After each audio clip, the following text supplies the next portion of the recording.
तुझे नमस्ते धरती, तुझे नमन। शुक्रिया वायु तेरा। वर्चुअल रूप से धन्यवाद। योग का अभ्यास हो रहा है, अंतर्राष्ट्रीय योग दिवस मनाया जा रहा है और उससे भी बड़ी खुशी की बात है कि आप मुझे इस योग समझा और मुझे आपने इस महाविद्यालय के वर्चुअल योगाभ्यास क्रम में मुझे अवसर दिया। हमसे पूर्व में जितने भी श्रेष्ठ वक्ता आए उनको मैं कोटिशः धन्यवाद देना चाहता हूं। कुछ बताना शेष नहीं रह गया है मेरे लिए, लेकिन ऐसा विधान है तो मैं कुछ बताऊंगा, कुछ अभ्यास कराऊंगा।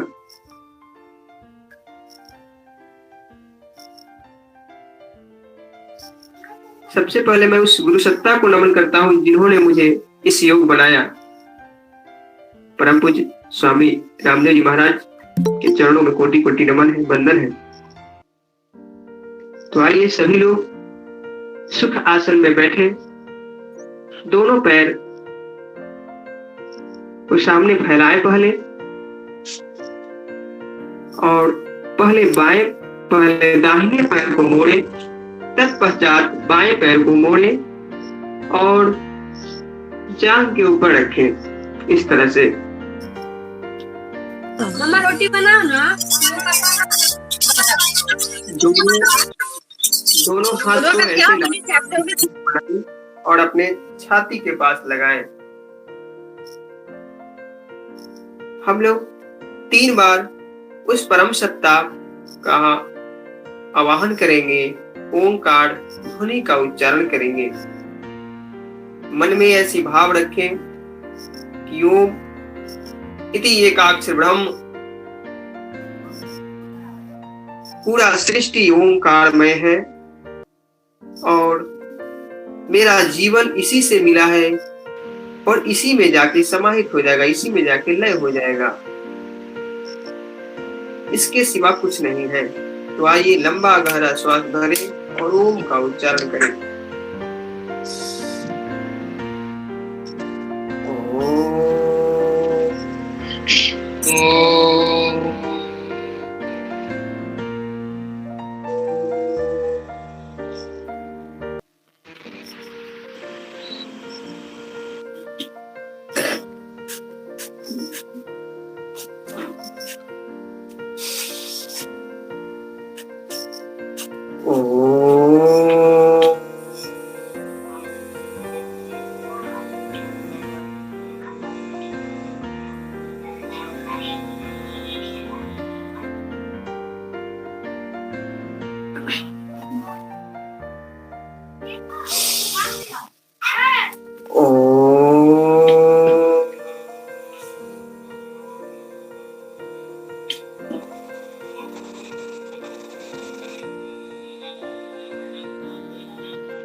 संगच्छध्वं शम्भो मनासि जानता, संगच्छध्वं संवदध्वं शम्भो मनासि जानता, देवभाग्यं यथा पूर्वे, देवभाग्यं यथा पूर्वे, संजानाना उपासते, संजानाना उपासते, संजानाना उपासते। प्रेम से मिलकर चलो, से मिलकर चलो, बोलो सभी ज्ञानी बनो, पूर्वजों की भांति तुम कर्तव्य के वाणी बनूं, कर्तव्य के वाणी बनूं। आज बहुत ही पावन दिन है और हम सब अलग अलग स्थानों पे बैठे हैं योगाभ्यास करने के लिए। तो आइए प्रार्थना किए और ऐसा भाव रहे मेरे दिल मन में विचार आए कि मैं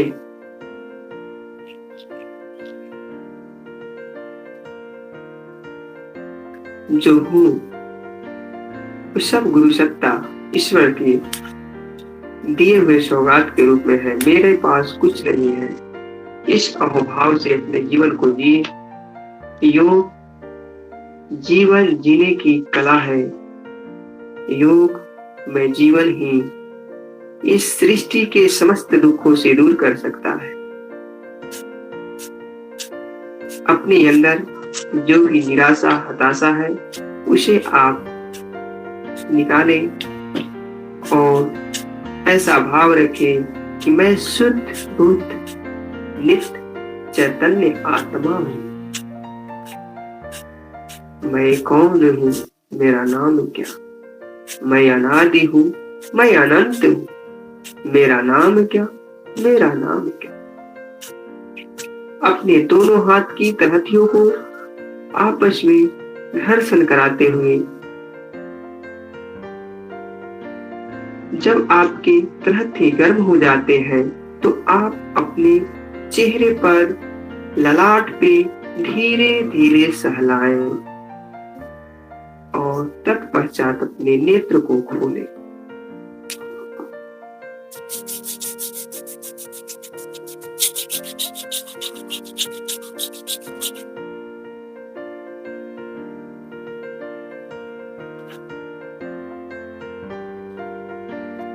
सभी लोगों को योग दिवस की हार्दिक बधाई।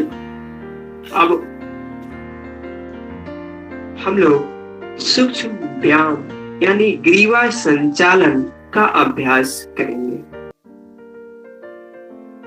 सबसे पहले लंबा गहरा श्वास प्रश्वास करें एक बार।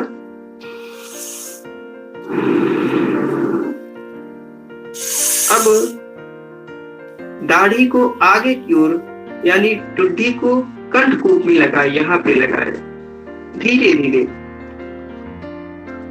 जब आगे की ओर जाते हैं श्वास खाली करते हुए, पीछे की ओर जाए श्वास भरते हुए।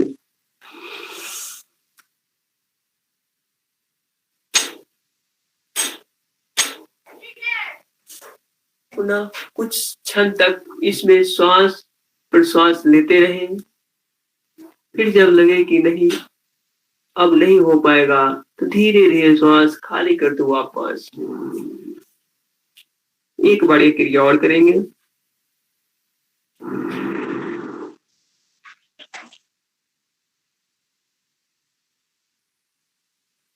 नीचे आने के बाद श्वास प्रश्वास की गति समान रहे।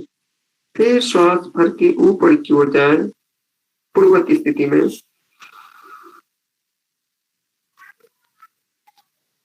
पुनः ग्रीवा को पीछे की ओर ले जाए, लंबा गहरा श्वास भरते हुए।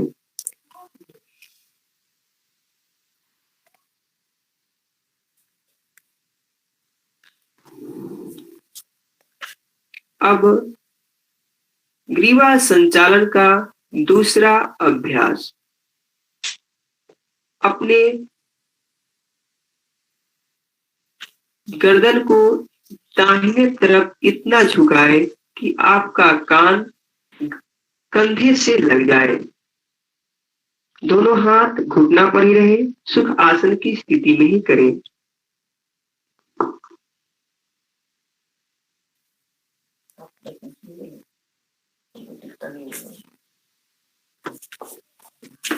श्वास समान रहेगा, लंबा गहरा लेते रहेंगे और खाली करते रहेंगे।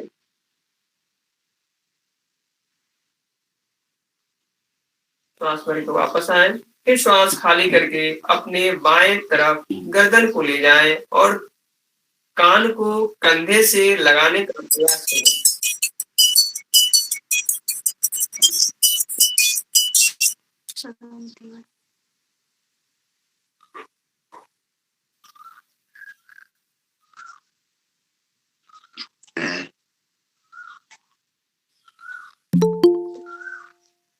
अब ग्रीवा संचालन का तीसरा अभ्यास, दोनों हाथ घुटने पर है। श्वास खाली करते हुए अपने गर्दन को दाहिने तरफ ले जाएं और पीछे देखने का प्रयास करें।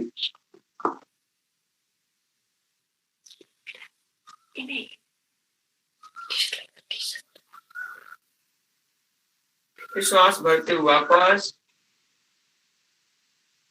फिर श्वास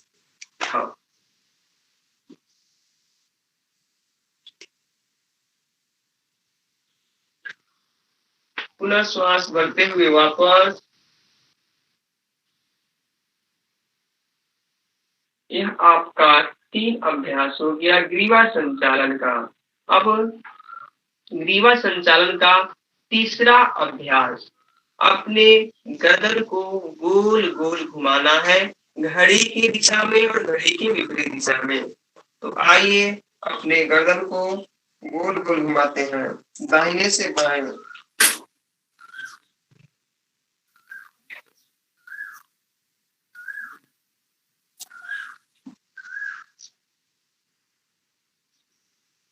दो बार।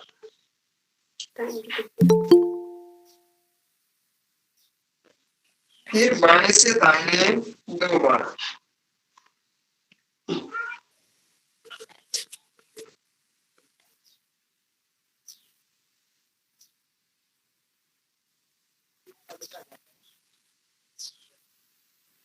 चलिए वापस पूर्व की स्थिति में आ जाएंगे। एक ग्रीवा संचालन का अभ्यास हुआ। अब हमको करना है कंधे का स्कंध संचालन। आपका कंधा कैसे मजबूत रहे इसके लिए तो दोनों हाथ को ऐसे साइड में खोले, फिर बनाए स्थिति। फिर अब जो है ना धीरे धीरे इसको घुमाए आगे से पीछे 2 बार। इस अभ्यास से आपके कंधे का जो भी समस्या है वह दूर हो जाएगा। कंधे का जकड़न, कंधे का कड़ा होना, कंधे में दर्द होना वो दूर हो जाएगा। फिर ये उल्टा करेंगे विपरीत दिशा में, आगे से पीछे, यानी घड़ी के दिशा में और घड़ी के विपरीत दिशा में 2 बार। श्वास प्रश्वास समान रहे, लंबा गहरा श्वास लेते रहे और खाली करते रहे। ये आपका हो गया कंधा का संचालन। कंधे का संचालन दूसरा अभ्यास हम लोग करते हैं। दोनों हाथ को घुटने पर रखें, दोनों हाथ को घुटना पर रखें और थोड़ा सा अपने कंधे को ऊपर की ओर उठाएं ऐसे श्वास भर के। फिर श्वास खाली करके नीचे लाएं।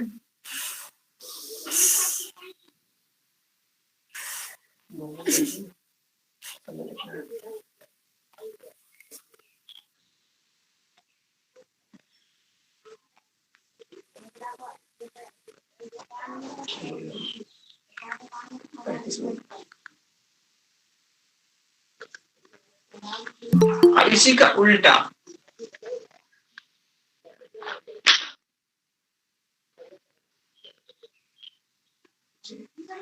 कंधे का तीसरा अभ्यास करते हैं। ऐसे दोनों हाथ को ले जाए ऊपर, ऐसे पकड़े एक दूसरे को। फिर गर्दन के पीछे से थोड़ा सा दाहिने तरफ बाएं हाथ को खींचेंगे।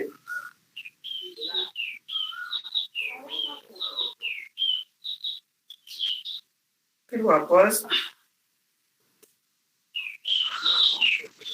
श्वास भर के जाए फिर श्वास खाली करते हुए वापस।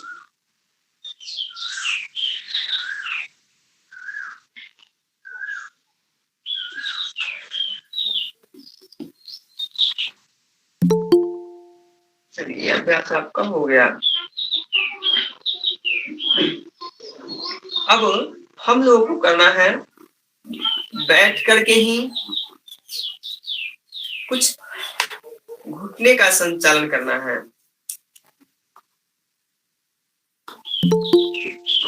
तो दोनों पैर को सामने बारी बारी से फैलाते हैं।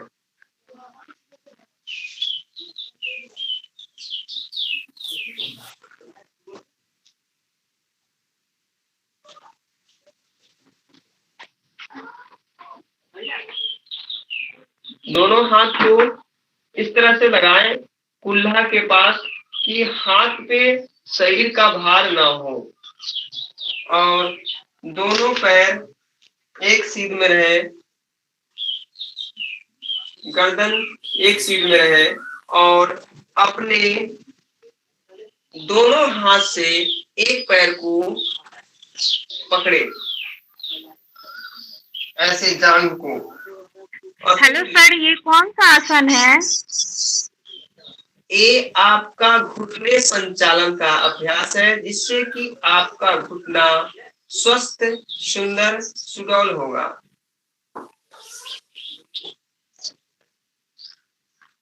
ऐसे इसको पैर को खोलेंगे,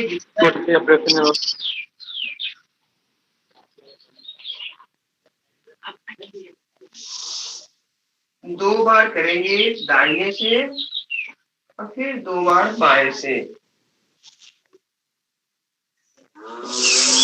जिनको गठिया होता है उनके गठिया की बीमारी या घुटने के दर्द में बहुत ही राहत देता है यह अभ्यास। यह अभ्यास आपका पूरा हो गया घुटने का। अब हमको करना है कटी संचालन, यानी कमर का संचालन कैसे करें। तो थोड़ा हम लोग अब पूर्व की स्थिति में आते हैं और खड़े हो जाते हैं, और खड़े होकर के हम लोग कटी संचालन करेंगे।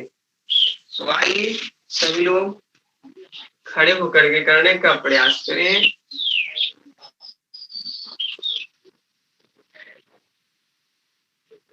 दोनों पैर में 2 से 3 फीट की दूरी रहे, और दोनों हाथ इस तरह से कमर के पास रहे ऐसे।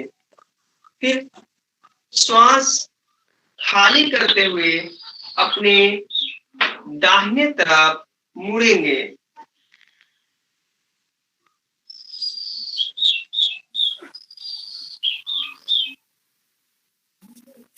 पुनः श्वास भरते हुए वापस, श्वास प्रश्वास पर ध्यान दें और शरीर को थोड़ा रिलैक्स करें इसमें। फिर श्वास खाली करते हुए अपने बाएं तरफ घूमेंगे, कमर से, कमर के ऊपर वाले भाग से।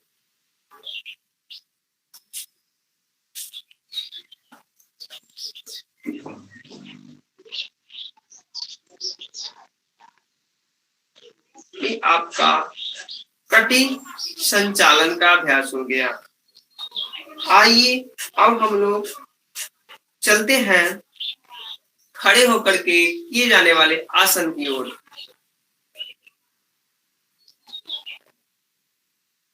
दोनों पैर में 2 से 3 फीट की, माफ कीजिएगा, खड़े होकर किए जाने वाले आसन में दोनों पैर में 1 से 2 इंच की दूरी बना के रखें। दोनों हाथ जांघों से लगा रहे और धीरे धीरे दोनों हाथ को कंधे के बराबर में खोलें। ये आसन जो करने जा रहे हैं, इस आसन का नाम है तारासन। फिर अपने तलहथी को आकाश की ओर खोले।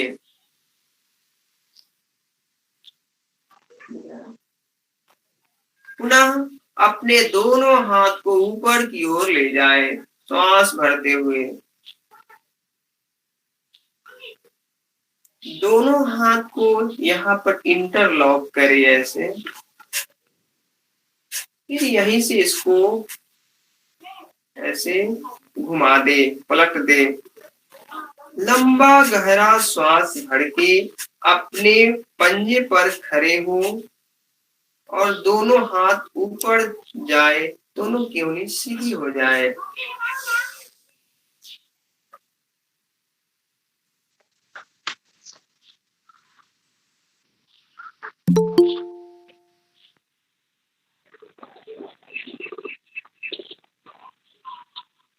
इस अभ्यास में लाभ बहुत ज्यादा होता है। ये ताड़ासन एकाग्रता बढ़ाने वाला आसन है। जिनकी नर्वस सिस्टम में समस्या आता है, उनके नर्वस सिस्टम को दुरुस्त करता है, बच्चे की एकाग्रता को बढ़ाता है। पुनः श्वास खाली करते हुए वापस।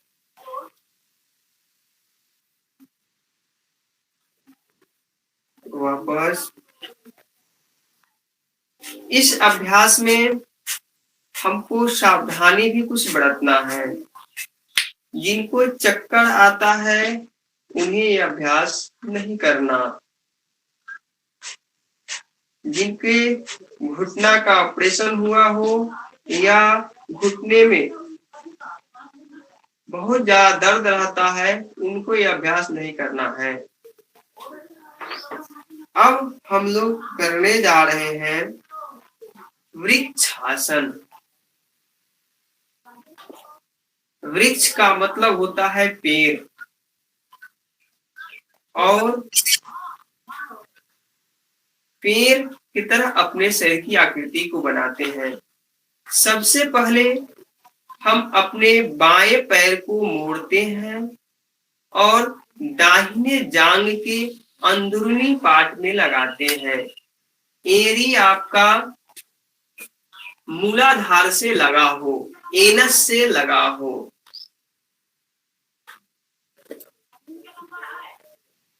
एक हाथ, बायां हाथ बाएं पैर पे, दाहिना हाथ दाहिने पैर कुल्हा से लगा हो। धीरे धीरे श्वास भरते हुए अपने दोनों हाथों को कंधे के बराबर में खोलें।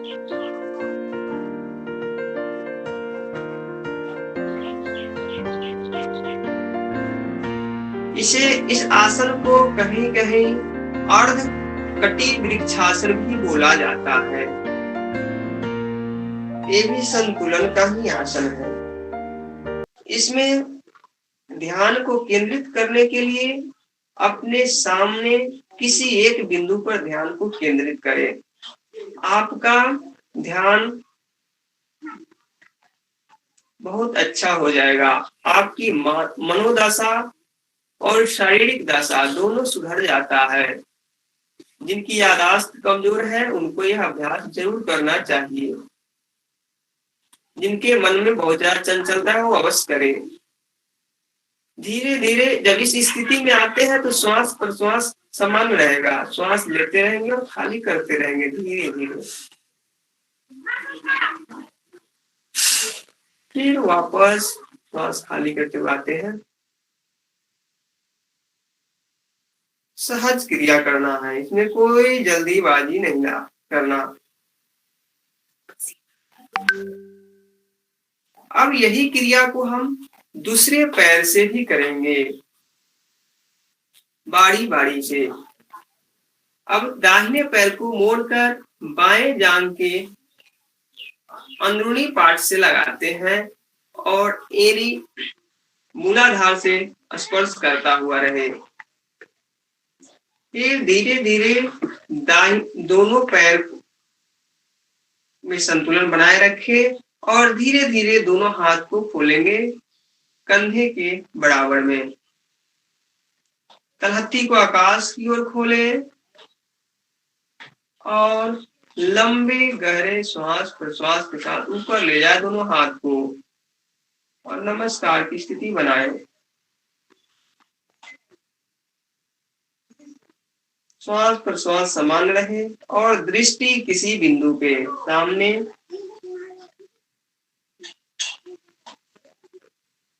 10 सेकेंड तक इस अभ्यास को प्रारंभ करें और निरंतर अभ्यास से आपके ये अभ्यास का अवधि बढ़ जाएगा और 5 मिनट तक करें। जो व्यक्ति 5 मिनट तक करेंगे उनकी एकाग्रता शार्प हो जाएगी, उनकी मेमोरी बहुत ही स्ट्रांग हो जाएगा, पढ़ा हुआ कोई भी चीज याद हो जाएगा। जिन बच्चे की लंबाई नहीं बढ़ती उनकी लंबाई बढ़ जाएगी। धीरे धीरे वापस।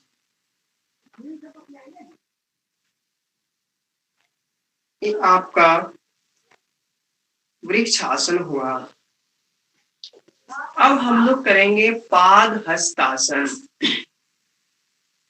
पाद का मतलब होता है पैर, हस्त का मतलब होता है हाथ।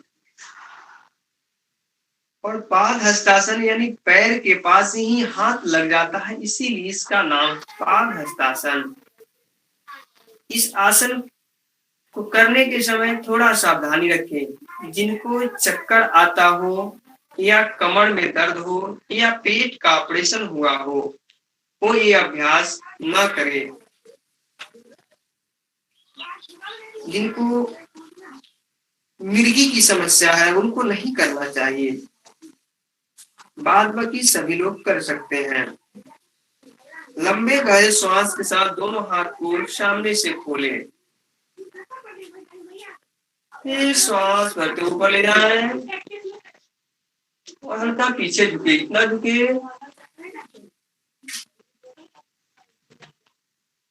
श्वास खाली करते हुए आगे क्यों जाए, इतना आगे जाए, इतना आगे जाए कि आपका हाथ जो है जमीन से लग जाए।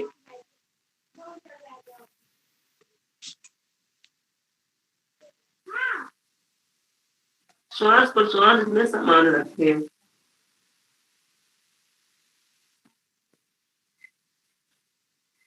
पुनः श्वास भरते हुए ऊपर,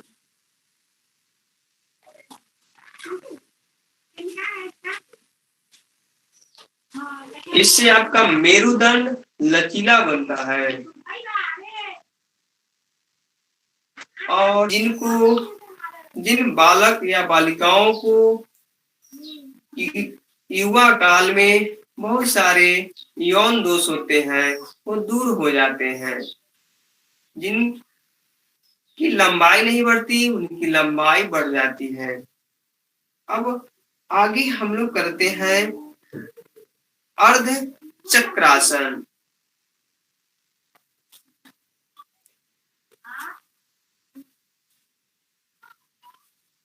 दोनों पैर में 1 से 2 इंच की दूरी बना के रखें। दोनों हाथ को इस तरह से रखें, पकड़े और गहरा श्वास भर के धीरे धीरे पीछे की ओर झुके।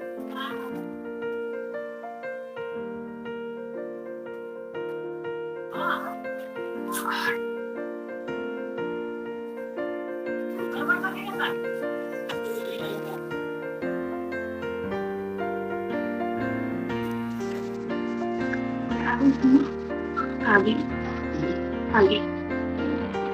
पुनः इस अभ्यास को करने के समय कुछ सावधानी रखना चाहिए।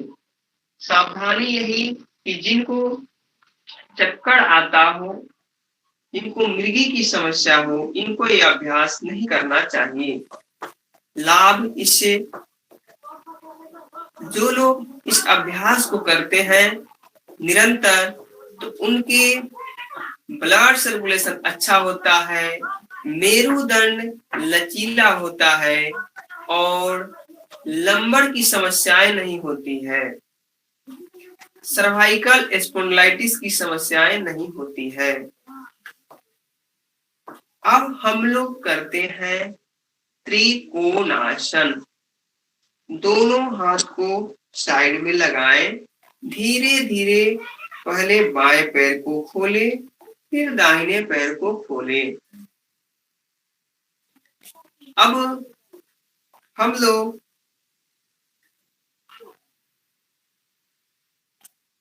दाहिने पैर को 90 डिग्री में खोले, बायां पैर इसी प्रकार से रहे। उसके बाद अपने दाहिने हाथ को कि आपका हाथ पंजे के बगल में नीचे लग जाए और बायां हाथ ऊपर ही रहे। इस स्थिति में 3 कोण वाला आपका शरीर का स्थिति होता है, इसीलिए इसका नाम पड़ा त्रिकोणासन।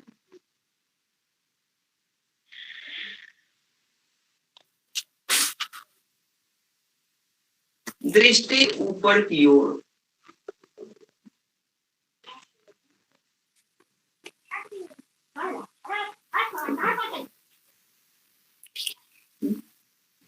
धीरे धीरे वापस।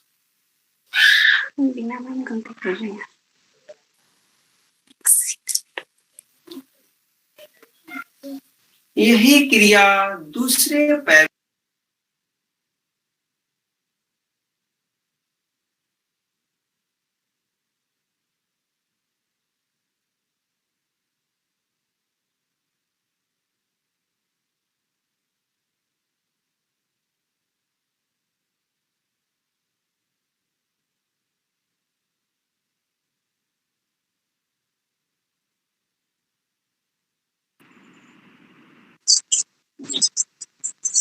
जी। अब हम बाएं पैर से भी यही अभ्यास करते हैं, बाएं साइड से भी। अब अपने दाहिने पैर से तो कर लिए, बाएं पैर से करेंगे। धीरे धीरे अपने बाएं तरफ झुके और बाएं हाथ को दाहिने हाथ को भी ऊपर ले आए। ऐसे बाएं हाथ को जमीन से लगाने का अभ्यास करें। दृष्टि ऊपर, दाहिने हाथ की तलहथी में।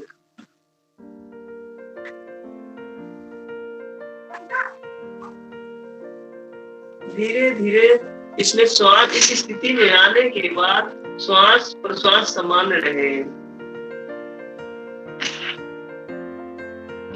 एक लंबा गहरा श्वास भरते हुए वापस।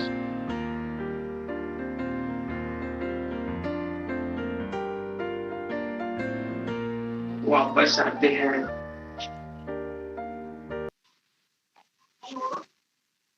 ये आपका त्रिकोणासन हो चुका है। यानी इस अभ्यास को करने से शरीर लचीला होता है, साइड से आपका फिट होता है। जो ओवर वेट हो जाता है, ओवर वेट की समस्या दूर हो जाती है और आपका जो पैर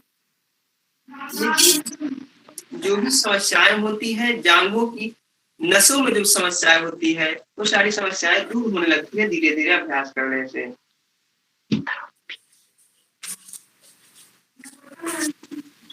अब हम चलते हैं किए जाने वाले आसन की ओर। तो आइए सभी लोग बैठने का प्रयास करते हैं। पहले बाएं पैर को मोड़े और घुटना को जमीन से लगाए, फिर दाहिने पैर को मोड़े। तत्पश्चात अपने दोनों एरियो के बीच में कुल्हा को रखें और बैठ जाएं। अब हम लोग यहाँ से एक एक पैर को खोलें, एक तरफ हो जाए, दाहिने तरफ लुढ़के हल्का सा झुके और दोनों पैर को खोले ऐसे।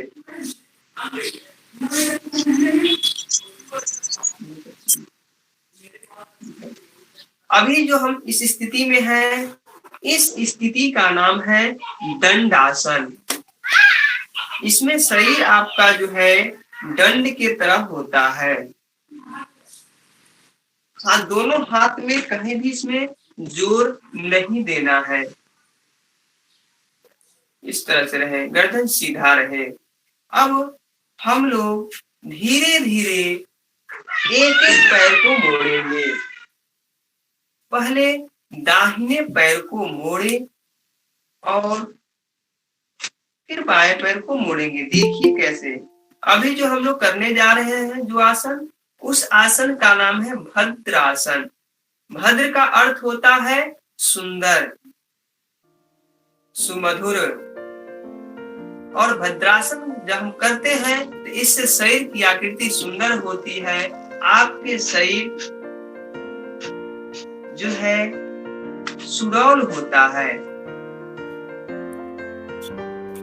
अब हम अपने दाहिने पैर को मोड़े।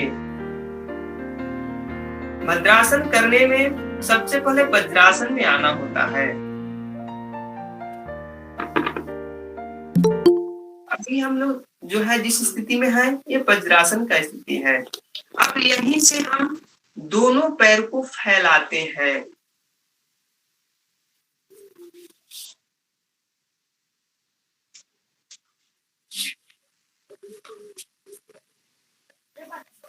पीछे का भाग दिखाएंगे आप। पीछे से दोनों पैर की एड़ी इस तरह से रहे।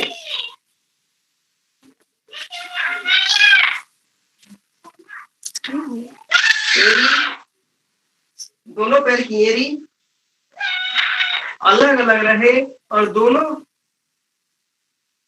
पैर की अंगूठा आपस में मिला हुआ रहे। दोनों हाथ इस तरह से रहे।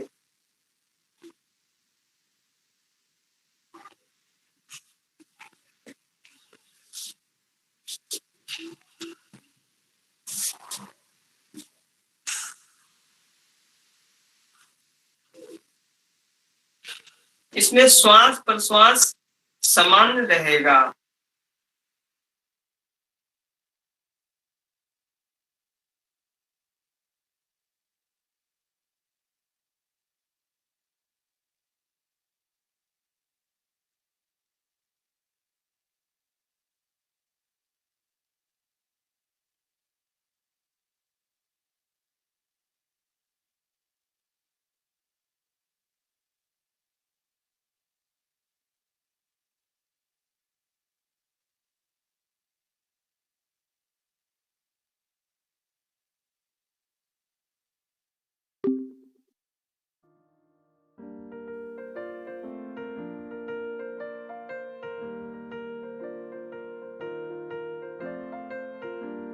है इसका। अब हम लोग दूसरे अभ्यास को करेंगे। यही भद्रासन से ही हम लोग वज्रासन में आ जाते हैं। जो व्यक्ति दोनों हाथ इस तरह से रहे, दोनों पैर की एड़ी में दूरी रहे, मेरा कुल्हा जो है दोनों पैर के बीच में रहे। इस तरह से दिखाइए।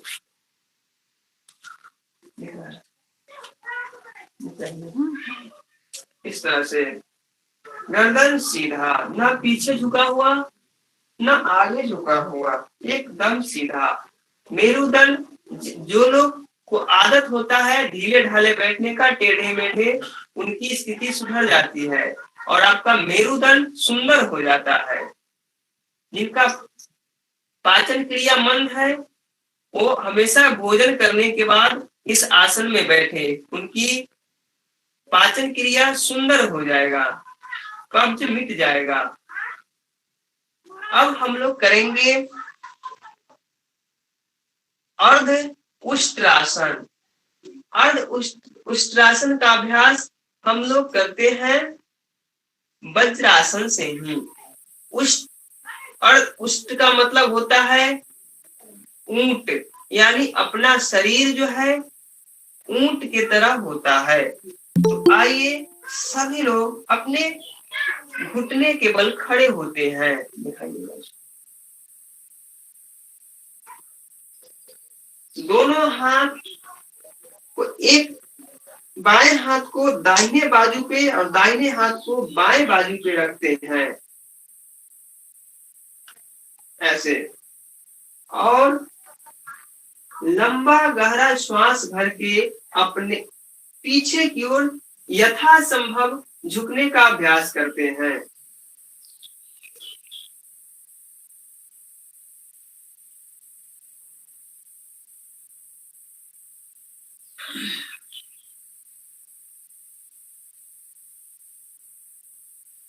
इसमें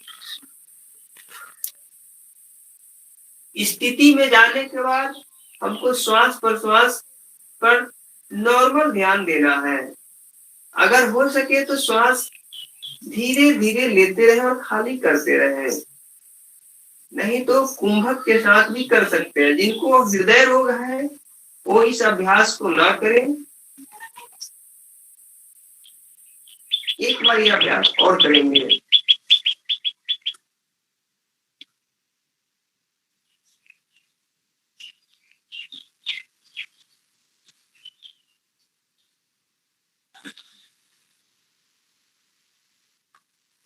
जिनको चक्कर आता है वह ये अभ्यास न करें। अब अर्ध उष्ट्रासन के बाद ही हम लोग करेंगे पूर्ण उष्ट्रासन। अपने दोनों हाथ को खोले और साइड में लगाए, फिर अपने दाहिने हाथ से बाएं पैर के तलवे को स्पर्श कराएं इस तरह से, फिर बाएं हाथ से दाहिने पैर के बाएं पैर के तलवे को स्पर्श कराएं। ये आपका पूर्ण उष्ट्रासन हुआ।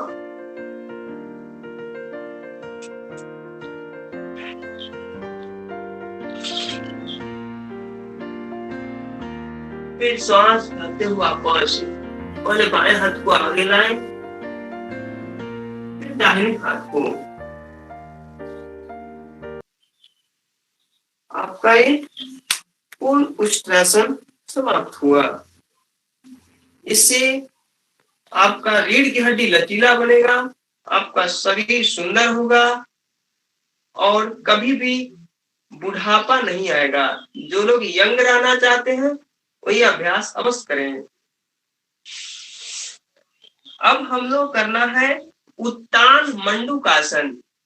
बड़ी खुशी की बात है कि आज हम लोग आदमी से होकर के ऊंट भी बन रहे हैं और अब मंडूक यानी मेढक भी बनने वाले हैं। तो चलिए हम लोग आनंद लेते हैं कि मेढक कैसे खुश रहता होगा। तो हम सभी लोग वज्रासन की स्थिति से ही मंडूकासन की स्थिति में आते हैं। पैर को थोड़ा थोड़ा फैलाएं, इतना फैलाएं कि पूरा इस तरह से हो जाए जैसे मेढक का पैर जो होता है पीछे का फैला हुआ होता है और नीचे का भाग जमीन से लगते रहता है ऐसे। और दोनों हाथ इस तरह से रहे, फिर धीरे धीरे दोनों हाथ को श्वास भरते हुए ऊपर ले जाएं। दाहिने हाथ कंधे पर ऐसे मान लीजिए कि जो हम मेढक हैं और दोनों पैर को फैलाए हुए हैं और दोनों हाथ ऊपर किए हुए हैं। फिर धीरे धीरे हाथ को मोड़े, बाएं हाथ को मोड़ के दाहिने कंधे पर और दाहिने हाथ को मोड़ के बाएं कंधे पर बैठते हैं। श्वास इसमें सामान्य रहेगा। सावधानी, जिनको पाइल्स है, फिस्टुला है वो नहीं करेंगे। जिनको गठिया की बीमारी है वो ये अभ्यास ना करें। इससे आपका लाभ क्या होगा? तो जिनका पाचन क्रिया मंद है, पाचन क्रिया सुंदर हो जाएगा।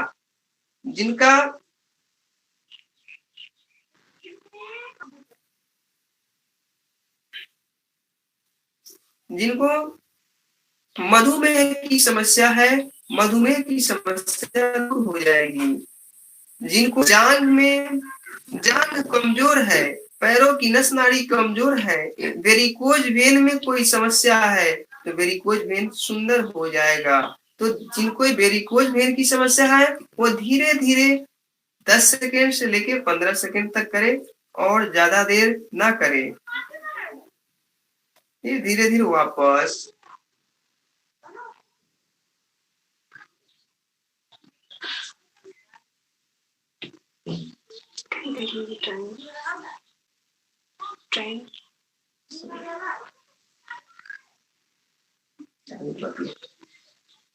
अब हम लोग करते हैं वक्रासन या शशकासन। शशक मतलब होता है खरगोश, तो हम लोग खरगोश आसन करते हैं। वही स्थिति रहता है, को आप एक दूसरे से दूर रखेंगे और दोनों पैर की अंगूठा आपस में मिला हुआ रहे, दोनों हाथ यहाँ पे रहे इस तरह से, और श्वास खाली करते हुए दोनों हाथ को आगे की ओर ले जाए।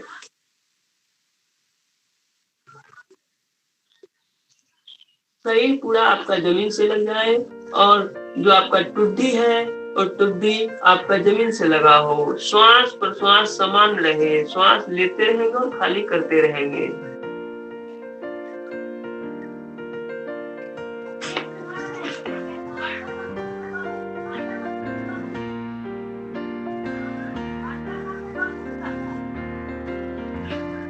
धीरे धीरे वापस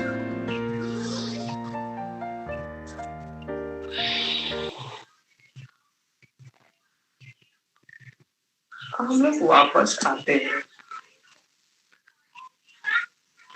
अब हम लोग चलते हैं प्राणायाम की ओर। दोनों पैर को सामने की ओर फैलाएं और सुख आसन में बैठे या पद्मासन में। जो लोग पालथी लगा के बैठना चाहेंगे पालथी लगा के बैठे, और जो लोग पद्मासन लगा सकते हैं पद्मासन में बैठ सकते हैं।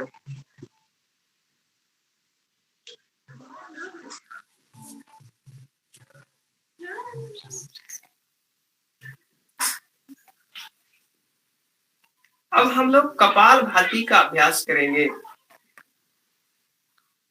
कपाल का मतलब होता है ललाट और भाती का मतलब होता है चमकना। तो जो लोग कपाल भाती का अभ्यास करेंगे उनके ललाट चमकेगा दर्पण की तरह, स्वर्ण गोल्ड की तरह। तो दोनों हाथ की मुद्रा वे इस तरह से रहे, ज्ञान मुद्रा में दोनों हाथ को इस तरह से घुटना पे रखें और नाक से झटका से श्वास को बाहर फेंके। 30 बार करेंगे अभी।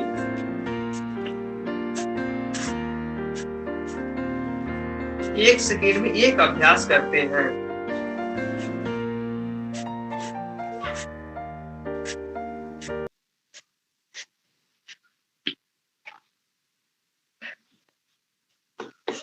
इसमें श्वास लेने पर जोर नहीं देना है। कपाल भाती जो लोग करते हैं उनका पेट बहुत ही नरम होता है। शरीर के 99% रोग दूर हो जाते हैं मात्र कपाल भाती करने से। यह शोधन क्रिया है, शरीर की जितनी भी गंदगी है वह योगाग्नि में जल जाता है।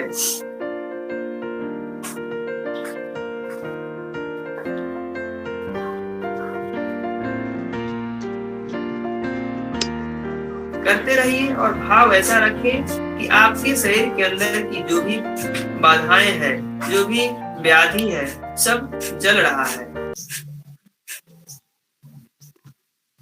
कपाल भाती किनको नहीं करना चाहिए?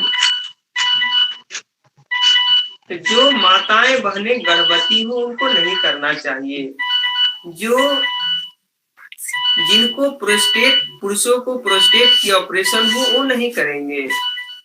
जिनको पेप्टिक अल्सर है उनको नहीं करना चाहिए। जिनको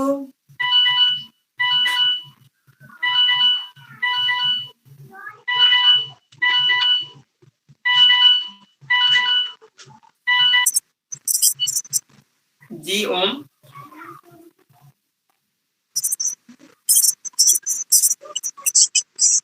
जी जी।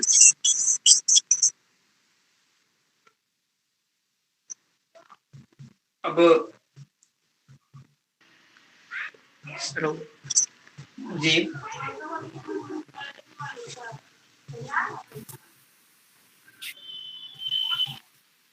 एक चरण हम लोग अनुलोम विलोम प्राणायाम का अभ्यास करेंगे। अपने दाहिने हाथ के अंगूठा से बाएं नासिका को दाहिने हाथ के अंगूठा से दाहिने नासिका को बंद करें और फिर बाएं नासिका से श्वास को भरें। फिर श्वास को खाली करें। फिर बाएं से भरें।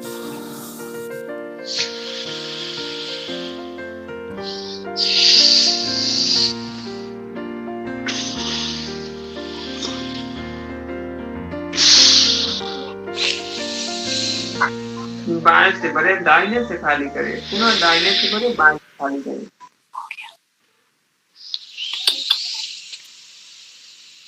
यह अनुलोम विलोम प्राणायाम है। इसके अभ्यास से आपके शरीर के 72,72,10,210 नाड़ी शुद्ध हो जाता है। अब हम लोग एक बार भ्रामरी प्राणायाम का अभ्यास करें।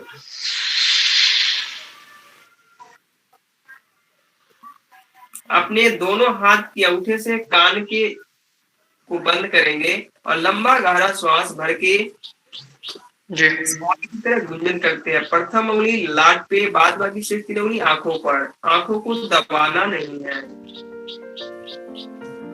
और 3 बार थोड़े की तरह गुंजन करना है।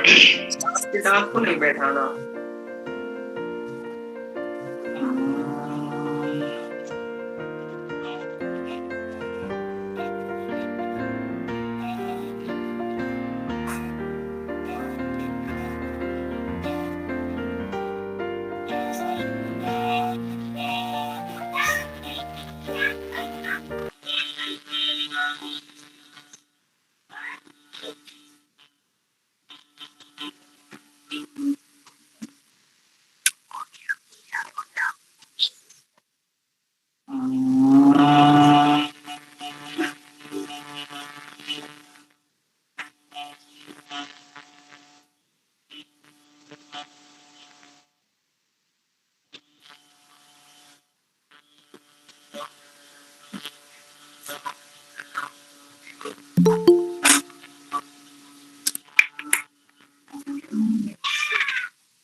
जो लोग भ्रामरी प्राणायाम का अभ्यास करते हैं उनकी यादाश्त बढ़ता है।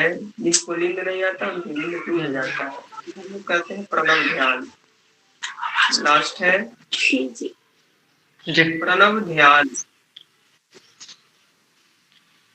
लंबा गहरा श्वास भरें और ओम का उच्चारण 3 बार करेंगे।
अब अपने श्वास पर ध्यान को केंद्रित करें।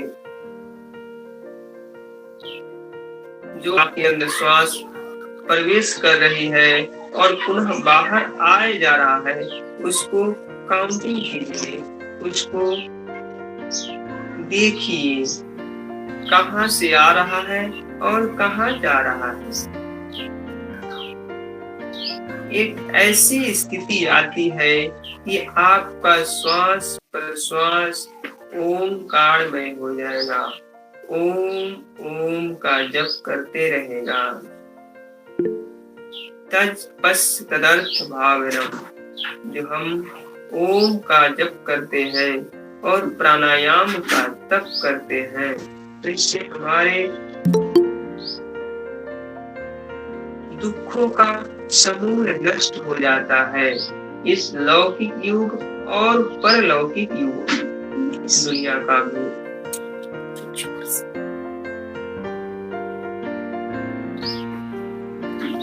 और ऐसा भाव रखें कि मैं ऋषि ऋषिकाओं की संतान हूँ।